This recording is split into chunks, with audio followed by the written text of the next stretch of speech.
മറ്റൊരുത്തനിലും രക്ഷയില്ല. നാം രക്ഷിക്കപ്പെടുവാൻ ആകാശത്തിന് കീഴിൽ മനുഷ്യരുടെ മധ്യേ നൽകപ്പെട്ട യേശു എന്ന നാമമല്ലാതെ മറ്റൊരു നാമവുമില്ല. ഏവർക്കും വചനാധ്യാനത്തിലേക്ക് ഹൃദ്യമായ സ്വാഗതം. ഇന്നത്തെ പ്രമേയം അതിരുകൾക്ക് അതീതമായ രൂപാന്തരം. പുനരുദ്ധാനം, അതിരുകൾക്ക് അതീതമായ രൂപാന്തരം. വചനാധ്യാനത്തിന് മുന്നോടിയായി ഏവർക്കും ഉയിർപ്പിൻ ആശംസകൾ. നിങ്ങൾ ജീവനുള്ളവനെ മരിച്ചവരുടെ ഇടയിൽ അന്വേഷിക്കുന്നതെന്ത്? അവൻ ഇവിടെയില്ല, അവൻ ഉയിർത്തെഴുന്നേറ്റിരിക്കുന്നു. വചനധ്യാനത്തിന് മുന്നോടിയായി ഒരു സെന്റൻസ് പറഞ്ഞ് വചനധ്യാനത്തിലേക്ക് നമുക്ക് പ്രവേശിക്കാം. ആ ഒരു സെന്റൻസ് ഇങ്ങനെയാണ്: നാം അന്വേഷിക്കുന്ന ദൈവം മരിച്ചവരുടെ മധ്യത്തിൽ വസിക്കുന്നവനല്ല, നാം അന്വേഷിക്കുന്ന ദൈവം ഉയിർത്തെഴുന്നേറ്റ ദൈവമാണ്. ഈ ഉയിർത്തെഴുന്നേറ്റ ദൈവം ഇന്ന് വ്യക്തികളെ മാത്രമല്ല, സമൂഹത്തെ തന്നെ രൂപാന്തരത്തിലേക്ക് നയിക്കുന്നു. അതും അതിരുകൾക്ക് അതീതമായ രീതിയിൽ രൂപാന്തരത്തിലേക്ക് നയിക്കുന്നു എന്നുള്ളതാണ് യാഥാർത്ഥ്യം. വചനധ്യാനത്തിന് വേണ്ടി ഞാൻ തിരഞ്ഞെടുക്കുന്ന സുവിശേഷ വേദഭാഗം വിശുദ്ധ മർക്കോസ് എഴുതിയ സുവിശേഷം 16 അധ്യായം അതിന്റെ 1 മുതലുള്ള വാക്യങ്ങൾ. യേശുക്രിസ്തുവിന്റെ മരണത്തിന് ശേഷം യേശുവിനെ അടക്കം ചെയ്യുന്നുണ്ട്. ആ ഒരു സ്ഥലം സന്ദർശിക്കുന്ന ചില വ്യക്തികളെയാണ് ആ ഭാഗം പരിചയപ്പെടുത്തുന്നത്. അവർ ചെയ്യുന്ന പ്രവൃത്തികളും യേശുവിന്റെ പുനരുദ്ധാനവും ഇന്നത്തെ സുവിശേഷ ഭാഗത്തിന്റെ ഇതിവൃത്തമാണ്. ഈ വേദഭാഗം നമ്മെ പഠിപ്പിക്കുന്ന ഒരു സത്യം, വ്യക്തികളെയും സമൂഹത്തെയും ഒരുപോലെ രൂപാന്തരപ്പെടുത്തുന്ന ഒരു ദൈവത്തിന്റെ ശക്തിയെക്കുറിച്ചാണ്. പ്രിയപ്പെട്ടവരെ, നമുക്കെല്ലാവർക്കും അറിയാം, മർക്കോസ് സുവിശേഷം എഴുതിയിരിക്കുന്നത് സാധാരണക്കാർക്ക് വേണ്ടിയാണ്. പ്രത്യേകിച്ചും മർക്കോസ് സുവിശേഷത്തിൽ മാത്രം കാണുന്ന ഒരു പദമാണ് പുരുഷാരം. ഈ പുരുഷാരം എന്നുള്ള പദത്തിന് മൂലപദത്തിൽ ഒക്ലോസ് എന്നാണ് പറയുന്നത്. അതിന് ശരിക്കും പുരുഷാരം എന്നുള്ളതിനേക്കാൾ ഏറ്റവും യോജിച്ച വാക്ക് പാർശ്വവൽക്കരിക്കപ്പെട്ടവർ, തള്ളിക്കളയുന്നവർ എന്ന് പറഞ്ഞാൽ വ്യഭിചാരികൾ, രോഗികൾ, സമൂഹം തള്ളിക്കളഞ്ഞ ഒരു വിഭാഗമാണ് യേശുവിന്റെ പിന്നാലെ നടന്നതെന്ന് വിശുദ്ധ മർക്കോസ് സുവിശേഷത്തിലൂടെ നമുക്കെല്ലാവർക്കും വ്യക്തമായി മനസ്സിലാവുന്നുണ്ട്. അങ്ങനെയുള്ള ഒരു സമൂഹത്തെ രൂപാന്തരത്തിലേക്ക് നയിക്കാനാണ് സുവിശേഷകന്റെ ലക്ഷ്യം. വിശേഷിച്ചും ഈ 16 അധ്യായം 1 മുതൽ വായിക്കുമ്പോൾ ഒരു സമൂഹത്തിന്റെ രൂപാന്തരം എങ്ങനെയാണെന്ന് വളരെ വ്യക്തമായി രേഖപ്പെടുത്തിയിരിക്കുകയാണ്. ഇന്നത്തെ വേദപുസ്തക ധ്യാന ചിന്തകൾ നമ്മെ ശക്തീകരിക്കട്ടെ എന്ന് ഞാൻ പ്രാർത്ഥിക്കുന്നു. ഈ സുവിശേഷ വേദഭാഗത്തിലൂടെ ദൈവം നമ്മെ അതിയായി ശക്തീകരിച്ച് വഴി നടത്തുമാറാകട്ടെ. ഈ ഉയർപ്പിൻ ഞായറിൽ 3 ധ്യാന ചിന്തകൾ. 1, ചിന്താഗതികളെ പുനർജീവിപ്പിക്കുന്ന പുനരുദ്ധാനം.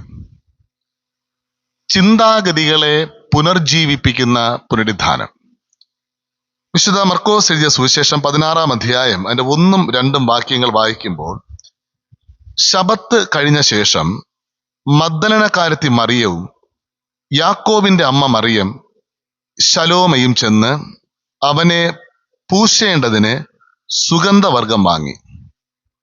ആഴ്ചവട്ടത്തിന്റെ 1-ാം നാൾ അതികാലത്ത് സൂര്യൻ ഉദിച്ചപ്പോൾ അവർ കല്ലറയ്ക്കൽ ചെന്നു. ഈ പറയുന്ന വ്യക്തികളുടെ ചിന്താഗതി എന്ന് പറയുന്നത്, യേശു മരിച്ചു. ഇനി മരിച്ച ഒരു ദൈവത്തിന് വേണ്ടി, അല്ലെങ്കിൽ മരിച്ചവന് വേണ്ടി ഞങ്ങൾക്ക് എന്ത് ചെയ്യാൻ കഴിയും? ഇതാണ് അവരുടെ ചിന്താഗതി. അതുകൊണ്ടാണ് ശവശരീരത്തിൽ പൂശേണ്ട സുഗന്ധ തൈലം പോലും അവർ വാങ്ങുന്നതും അത് പൂശുവാൻ വേണ്ടി അതികാലത്ത് കല്ലറയുടെ മുൻഭാഗത്ത് അവർ എത്തുന്നതും. അവരുടെ ചിന്താഗതി, മരിച്ച ഒരു ദൈവത്തിന് വേണ്ടി എനിക്ക് എന്ത് ചെയ്യാൻ കഴിയും? മാർട്ടിൻ ലൂതർ വളരെ ശക്തമായി പറയുന്ന മനോഹരമായൊരു സ്റ്റേറ്റ്മെന്റ് ഉണ്ട്. നമ്മുടെ പ്രവൃത്തികളുടെ വഴികാട്ടിയാണ് നമ്മുടെ ചിന്തകൾ.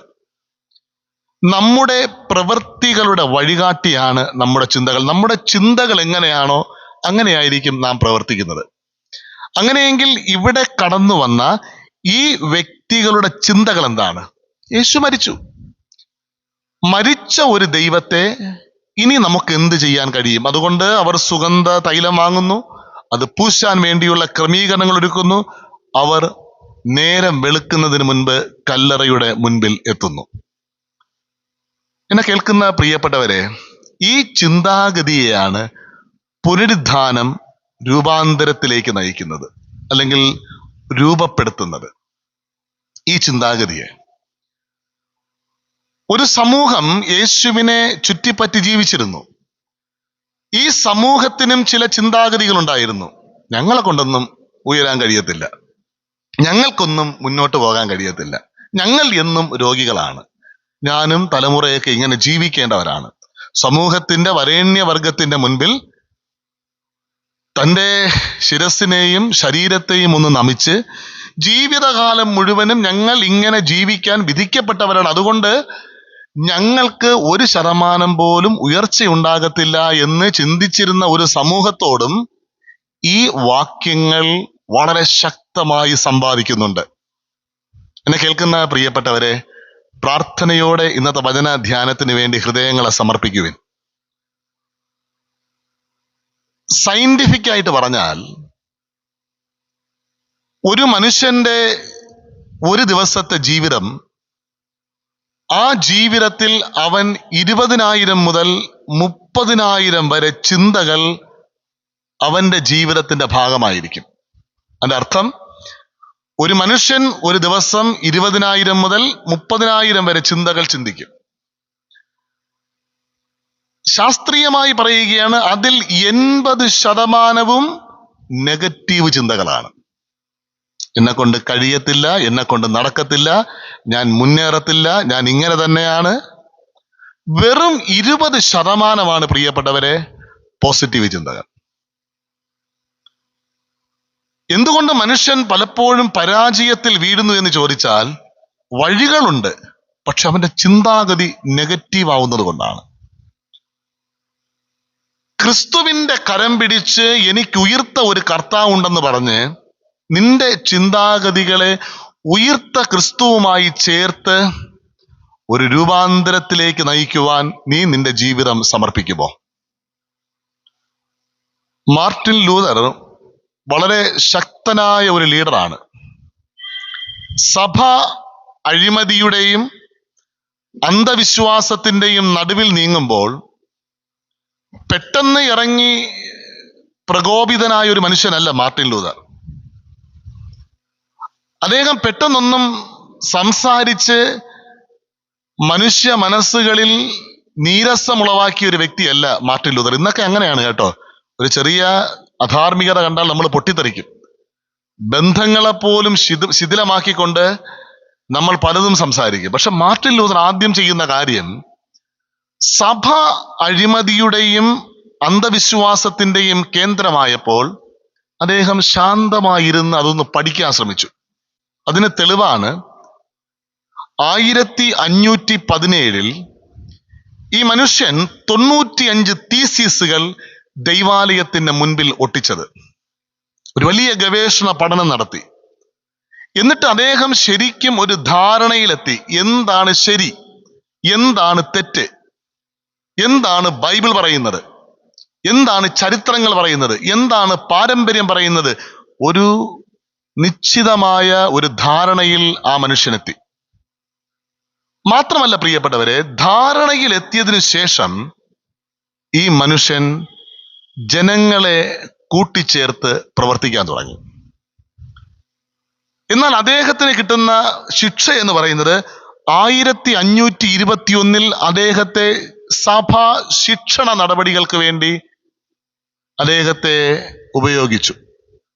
സഭയ്ക്ക് പുറത്താക്കിയെന്നോ, സഭ അദ്ദേഹത്തിന്റെ മേൽ ധാരാളം കുറ്റങ്ങൾ ആരോപിച്ചെന്നോ, സഭ അദ്ദേഹത്തെ മാറ്റി നിർത്തിയെന്നൊക്കെ നമുക്ക് പറയാം. 1 ഇഞ്ച് പിന്മാറാൻ അദ്ദേഹം തയ്യാറായില്ല. കാരണം സഭയിൽ അഴിമതികളും അനാചാരങ്ങളും നടക്കുന്നത് കണ്ടിട്ട് മുട്ടുകുത്തി ഉയർത്ത കർത്താവിന്റെ കൈപിടിച്ച് അദ്ദേഹം തയ്യാറാക്കിയ 95 തീസീസുകളായിരുന്നു അദ്ദേഹത്തിന്റെ ആധാരം, അവിശ്വാസ അനുഭവം. അദ്ദേഹം പുറത്തു പോകാൻ തയ്യാറായില്ല എന്ന് മാത്രമല്ല, നിരാശപ്പെട്ടില്ല, തന്റെ ജീവിതം ഒരു നാശമായല്ലോ എന്ന് ചിന്തിച്ചില്ല എന്ന് മാത്രമല്ല, 1522 മുതൽ 1534 വരെ സമയമെടുത്ത് അദ്ദേഹം സാധാരണക്കാർക്ക് വായിക്കാൻ പാകത്തിൽ ബൈബിൾ ട്രാൻസ്ലേഷൻ ചെയ്തു.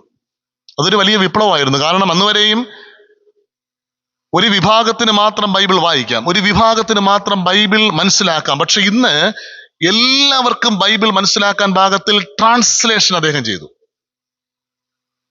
എന്നെ കേൾക്കുന്ന പ്രിയപ്പെട്ടവരെ, അദ്ദേഹത്തിന്റെ ചിന്താഗതി അതാണ് ഉയർത്ത കർത്താവുമായുള്ള ബന്ധത്തിൽ നമുക്കുണ്ടാകുന്ന ഒരു ചിന്താഗതി.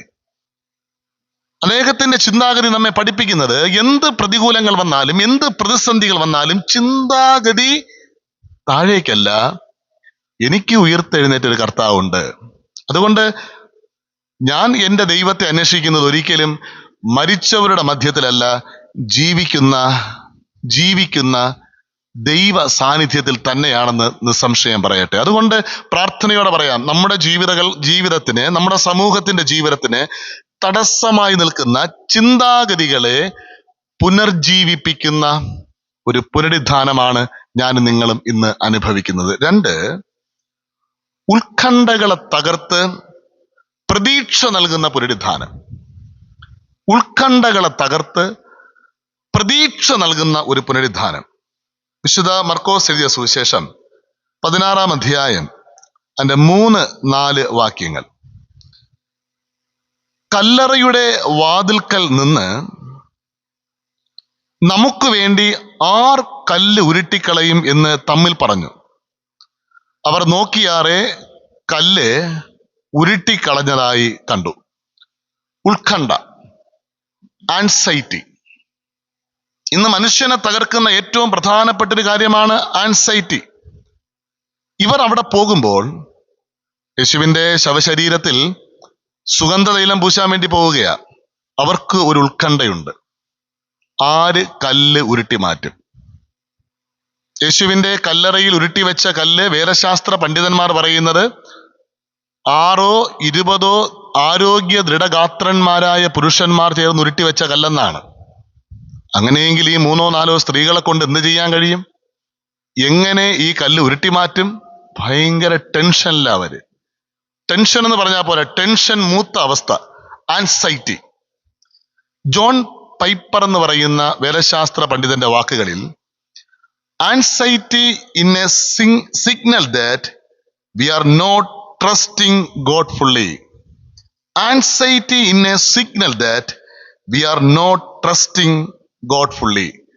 ഒരു മനുഷ്യന്റെ ജീവിതത്തിൽ ഉത്കണ്ഠയുണ്ടാകുന്നത് അവൻ ദൈവത്തിൽ പൂർണ്ണമായി ആശ്രയിക്കാതിരിക്കുമ്പോഴാണ്. ഇവിടെ പ്രിയപ്പെട്ടവരെ, വലിയ ഒരു ഉത്കണ്ഠയുടെ മധ്യത്തിൽ അവർ അവിടെ എത്തുന്നെങ്കിൽ പുനരുദ്ധാനം നൽകുന്ന പ്രത്യാശ കല്ല് മാറിക്കിടക്കുകയാണ്. അതെങ്ങനെയാണെന്ന് അറിയത്തില്ല, വ്യക്തമായി രേഖപ്പെടുത്തിയിരിക്കുന്നു, ആരോ ഉരുട്ടി മാറ്റിയതാണ്. അതാര് ഉരുട്ടി മാറ്റിയെന്ന് അറിയത്തില്ല, കല്ല് മാറിക്കിടക്കുന്നു. അങ്ങനെയെങ്കിൽ ഈ പുനരുദ്ധാനം എനിക്കും നിങ്ങൾക്ക് നൽകുന്ന ഏറ്റവും ശക്തമായ ഒരു സന്ദേശം ഇതാണ്: എൻ്റെ ഉത്കണ്ഠകളെ, എൻ്റെ സമൂഹത്തിന്റെ ഉത്കണ്ഠകളെ അത് മാറ്റി രൂപാന്തരം നൽകുന്ന ഒരു ദൈവമുണ്ട്. അവനാണ് ഇന്നും ജീവിക്കുന്നത്. ഒന്ന്, എൻ്റെ ചിന്താഗതികളെ പുനർജീവിപ്പിക്കുന്ന ദൈവം. 2, എൻ്റെ ഉത്കണ്ഠകളെ, എൻ്റെ ആകുലതകളെ, എൻ്റെ വേദനകളെ, എൻ്റെ പ്രയാസങ്ങളെ എല്ലാം ഒരു പ്രതീക്ഷയുടെ അനുഭവമാക്കി എന്നെ ശക്തീകരിക്കുന്ന ദൈവമുണ്ട്. ആ ഉയർത്തെഴുന്നേൽപ്പാണ് പ്രിയപ്പെട്ടവരെ ഞാനും നിങ്ങളും ഇന്ന് ആഘോഷിക്കുന്നത്. ഇന്നത്തെ പഴയ നിയമ വേദഭാഗം ശമൂവേൽ പ്രവാചകന്റെ 2-ാം പുസ്തകം 22-ാം അധ്യായം അതിന്റെ 1 മുതൽ വായിക്കുമ്പോൾ,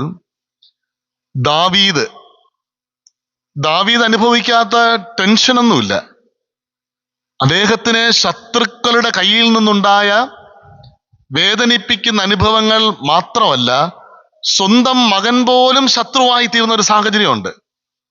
ആ സമയങ്ങളിലെല്ലാം ഉത്കണ്ഠയില്ലാതെ അദ്ദേഹം നിന്നത്, അദ്ദേഹം ദൈവത്തിൽ പൂർണ്ണമായി ആശ്രയിച്ചു എന്നതാണ്. അതിന് ഏറ്റവും വലിയ തെളിവാണ് ഈ വാക്യം. 2 ശമൂവേൽ പ്രവാചകന്റെ പുസ്തകം 22-ാം അധ്യായം 1 മുതൽ ഞാനൊന്ന് വായിക്കട്ടെ. യഹോവ ദാവീദിനെ സകല ശത്രുക്കളുടെ കയ്യിൽ നിന്നും ശൗലിന്റെ കയ്യിൽ നിന്നും വിടുവിച്ച ശേഷം അവൻ യഹോവയ്ക്ക് ഒരു സംഗീതം പാടി ചൊല്ലിയതെന്തെന്നാൽ, എന്തുകൊണ്ടാണ് ദാവീദ് വിജയിച്ചു എന്നുള്ളത് ചോദിച്ചാൽ അവൻ പറയുന്ന വാക്ക് ഇങ്ങനെയാണ്: യഹോവ എന്റെ ശൈലം, യഹോവ എന്റെ കോട്ട, യഹോവ എന്റെ രക്ഷകൻ, യഹോവ എന്റെ പാറ, ഞാൻ അവനിൽ ആശ്രയിക്കും. യഹോവ എന്റെ പരിച, യഹോവ എന്റെ കൊമ്പ്, യഹോവ എന്റെ ഗോപുരം, യഹോവ എന്റെ സങ്കേതം, യഹോവ എന്റെ രക്ഷിതാവ്. എന്നെ കേൾക്കുന്ന പ്രിയപ്പെട്ടവർ, ഇതെല്ലാം നമ്മോട് പറയുന്ന ഒരു വാക്കുണ്ട്: നീ ദൈവത്തിൽ ആശ്രയിക്കുക. നീ ഉത്കണ്ഠയുണ്ടെങ്കിൽ ജോൺ പൈപ്പറുടെ വാക്കുകൾ വളരെ ശക്തമാണ്. ഉത്കണ്ഠയിലാണ് നീയും ഞാനും ജീവിക്കുന്നതെങ്കിൽ പ്രാർത്ഥനയോടെ ഞാൻ പറയട്ടെ, വിശ്വാസത്തോടെ ഞാൻ പറയട്ടെ, നീയും ദൈവവുമായി പൂർണ്ണ ബന്ധത്തിലല്ല എന്നുള്ളതാണ്. ദാവീദിന്റെ ജീവിതത്തിൽ ഈ ഘട്ടങ്ങളിലെല്ലാം മുന്നേറാൻ കഴിഞ്ഞത് ദൈവമക്കളെ പ്രാർത്ഥനയോടെ പറയാൻ കഴിയും: ദൈവവും ദാവീദുമായുള്ള ബന്ധം. 3, വിശ്വാസത്തെ പുനർജീവിപ്പിക്കുന്ന പുനരുദ്ധാനം. ഈ നിൽക്കുന്നവർ യേശുവിന്റെ പുനരുദ്ധാനം അനുഭവിക്കുകയാണ്. പക്ഷേ ദൂതന്മാർ പറഞ്ഞിട്ടും അവർ വിശ്വസിക്കുന്നില്ല. 16-ാം അധ്യായം 9 മുതൽ 13 വരെ വായിക്കുമ്പോൾ അവർ വിശ്വസിക്കുന്നില്ല. അവർ പോയി പറഞ്ഞവർ വിശ്വസിക്കുന്നില്ല. സോറിൻ കെയർകീഗാർഡ് എന്ന് പറയുന്ന ഒരു ദൈവശാസ്ത്രജ്ഞന്റെ ഏറ്റവും പ്രസിദ്ധമായ ഒരു statement: doubt is not opposite of faith. സംശയം ഓപ്പോസിറ്റ് അല്ല, ഫെയ്ത്തിന്റെ ഓപ്പോസിറ്റ് അല്ല. It is a element of faith. പ്രിയപ്പെട്ടവരെ, സംശയിക്കുന്ന മനുഷ്യരെ നമ്മൾ കുറ്റപ്പെടുത്തേണ്ട കാര്യങ്ങളൊന്നുമില്ല. സംശയിക്കുന്ന മനുഷ്യൻ ആ സംശയത്തിൽ ക്രിസ്തുവിന്റെ ഉയിർത്തെഴുന്നേൽപ്പ് അനുഭവിച്ചാൽ, ഞാൻ ഒന്നുകൂടെ പ്രാർത്ഥനയോടുകൂടെ പറയാൻ ആഗ്രഹിക്കുകയാണ്, സംശയിക്കുന്ന മനുഷ്യൻ ആ സംശയത്തിൽ, നിന്റെ വിശ്വാസ ജീവിതത്തിൽ ക്രിസ്തുവിന്റെ പുനരുദ്ധാനത്തെ ഒന്ന് പൂർണ്ണമായി ആശ്രയിച്ചാൽ, ദൈവജനമേ, പ്രാർത്ഥനയോടെ ഞാൻ പറയട്ടെ, നിനക്ക് ഈ വിശ്വാസത്തിൽ ഉറച്ചു നിൽക്കാൻ കഴിയും. പാകിസ്ഥാൻകാരനായ ഒരു അഹമ്മദിയനെ കുറിച്ച് ഞാൻ ഈ അടുത്ത സമയത്ത് വായിച്ചു. അദ്ദേഹത്തിന്റെ പേര് നബീൻ ആസിഫ് ഖുറേഷി. നബീൻ ആസിഫ് ഖുറേഷി. അദ്ദേഹത്തിന്റെ ഏറ്റവും പ്രസിദ്ധമായ ഒരു പുസ്തകമാണ് seeking Allah, finding Jesus. Seeking Allah, finding Jesus. അദ്ദേഹം ഒരു ഇസ്ലാം വിശ്വാസിയായിരുന്നു. അദ്ദേഹത്തിന്റെ പഠന സമയത്ത് അദ്ദേഹം യേശുക്രിസ്തുവിനെ കുറിച്ച് മനസ്സിലാക്കി. അദ്ദേഹം യേശുക്രിസ്തുവിനെ കുറിച്ച് മനസ്സിലാക്കിയെന്ന് മാത്രമല്ല, മനസ്സിലാക്കിയ സമയം മുതൽ അദ്ദേഹത്തിന്റെ ഹൃദയത്തിൽ സംശയങ്ങൾ ജനിക്കാൻ തുടങ്ങി. മതപണ്ഡിതന്മാരോട്, അത് ക്രിസ്തീയ മതപണ്ഡിതന്മാരോടും ഇസ്ലാമിക മതപണ്ഡിതന്മാരോടും അദ്ദേഹം ഒത്തിരി സംവാദിച്ചു. ആ സംവാദത്തിനൊടുവിൽ അദ്ദേഹം കണ്ടെത്തിയതാണ് Jesus Christ is a saviour. യേശു ക്രിസ്തുവാണ് രക്ഷകൻ.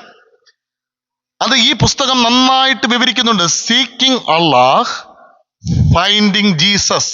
ഈ പുസ്തകം നന്നായിട്ട് വിവരിക്കുന്നുണ്ട്.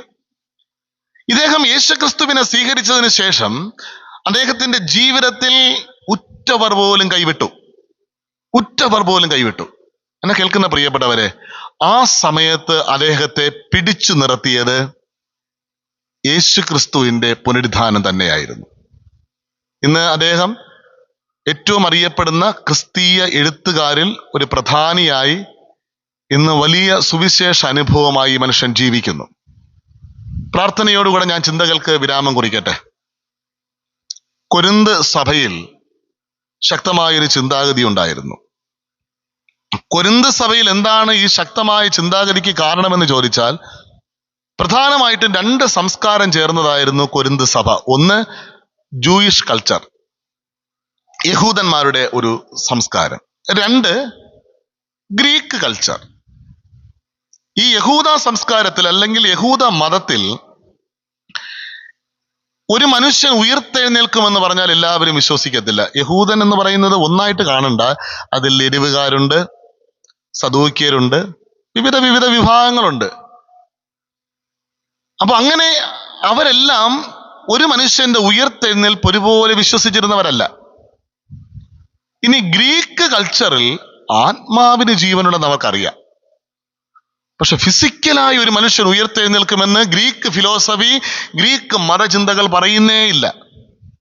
അപ്പോൾ ഈ രണ്ട് സംസ്കാരങ്ങൾ, ഈ രണ്ട് മത അനുഭവങ്ങളുടെ മധ്യത്തിൽ കൊരിന്ത് സഭ നിലനിൽക്കുമ്പോൾ വളരെ ശക്തമായും അപ്പോസ്തലനായ പൗലോസ് കൊരിന്ത്യർക്ക് ലേഖനം 15-ാം അധ്യായം 1 മുതൽ യേശുവിന്റെ ഉയിർത്തെഴുന്നേൽപ്പ് പറഞ്ഞ് അവരെ ശക്തീകരിക്കുകയാണ്. അത് 3 വേറെ ഭാഗമാക്കി മാറ്റാം. 15-ാം അധ്യായം 1 മുതൽ 11 വരെ ഒരു ആമുഖം, യേശുക്രിസ്തു ഉയർത്തെഴുന്നേറ്റു എന്നുള്ളതിന്റെ ഒരു ആമുഖം. 12 മുതൽ 19 വരെ വെല്ലുവിളിയാണ്. ചിലർ പറയുന്നു പുനരുദ്ധാനമില്ല എന്ന്. പക്ഷെ ഞങ്ങൾ യേശുവിനെ പ്രസംഗിക്കുന്നു. ക്രിസ്തു ഉയർത്തെഴുന്നേറ്റിട്ടില്ലെങ്കിൽ ഞങ്ങളുടെ പ്രസംഗം വ്യർത്ഥം, ഒരു വെല്ലുവിളിയാണ്. 15-ാം അധ്യായം 20 മുതൽ 28 വരെ ഒരു പ്രഖ്യാപനമാണ്. എന്റെ യേശു ഉയർത്തെഴുന്നേറ്റു. എന്നെ കേൾക്കുന്ന പ്രിയപ്പെട്ടവരെ, യേശു ഉയർത്തെഴുന്നേറ്റു. യേശു ഉയർത്തെഴുന്നേറ്റു എന്ന് പറഞ്ഞാൽ അത് ഓരോ വ്യക്തികൾക്കും, ഓരോ സമൂഹത്തിനും അത് രൂപാന്തരം തന്നെയാണ്. 3 കാര്യങ്ങൾ ഞാൻ പ്രാർത്ഥനയോടെ വീണ്ടും ആവർത്തിക്കട്ടെ. 1, എന്റെ ചിന്താഗതികളെ പുനർജീവിപ്പിക്കുന്നു. 2, ഞാൻ ഉൾപ്പെടുന്ന എന്റെ സമൂഹത്തിന് എനിക്ക് എപ്പോഴും ഉണ്ടായിക്കൊണ്ടിരിക്കുന്ന ഉത്കണ്ഠകളിൽ നിന്ന് ഒരു പുതിയ പ്രതീക്ഷയിലേക്ക് എന്നെ നയിക്കുന്നു. 3, എന്റെ വിശ്വാസ ജീവിതത്തിൽ ഒരു ശക്തമായ ഉറപ്പിക്കൽ നൽകുന്നു. അതുകൊണ്ട് നമ്മുടെ പിള്ളേരൊക്കെ ദൈവം ഉണ്ടോ എന്ന് ചോദിക്കുമ്പോൾ അത് ഒരു മോശപ്പെട്ട കാര്യമായിട്ട് കാണരുതേ. പിള്ളേര് ചോദിക്കട്ടെ, പിള്ളേര് ശക്തമായിട്ട് ചോദിക്കട്ടെ. അങ്ങനെ ചോദിക്കുന്ന മക്കൾ ക്രിസ്തു ഉണ്ട് എന്ന് മനസ്സിലാക്കിയാൽ ഈ പറയുന്ന ആ പാകിസ്ഥാൻ എഴുത്തുകാരനെ പോലെ, നബീലിനെ പോലെ ദൈവം എടുത്ത് ശക്തമായി ഉപയോഗിക്കും. പുനരുദ്ധാനം അപ്രകാരം നമ്മെ വഴി നടത്തട്ടെ എന്ന് പ്രാർത്ഥിക്കുന്നു. എല്ലാ പ്രാർത്ഥനകളും, എല്ലാ ആശംസകളും ഏവർക്കും ഉയർപ്പിൻ ആശംസകൾ. അതേ അർത്ഥത്തിൽ ജീവിപ്പാൻ ദൈവം തന്റെ പരിശുദ്ധാത്മാവിനാൽ നമ്മെ ഒരുക്കട്ടെ. ആമേൻ, ആമേൻ.